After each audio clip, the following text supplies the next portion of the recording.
তার মিশনটা ছিল first solo in that type of aircraft. It doesn't mean that is the first solo of his fighter aircraft.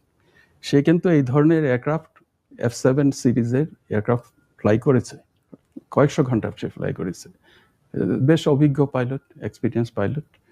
Instructor, তার squadron commander, সে নিজে তাকে check out clearance দিয়েছে। দেওয়ার পরে ওকে প্লেনে বসানোর পরে সে নিজে গিয়ে ওই আমার এয়ারফিল্ডের পাশে, রানওয়ের পাশে আমাদের মোবাইল হাইট বলি, ওইখান থেকে এয়ারড্রোম কন্ট্রোলের জন্য ডাইরেক্টলি পাইলটরা কন্ট্রোল করে।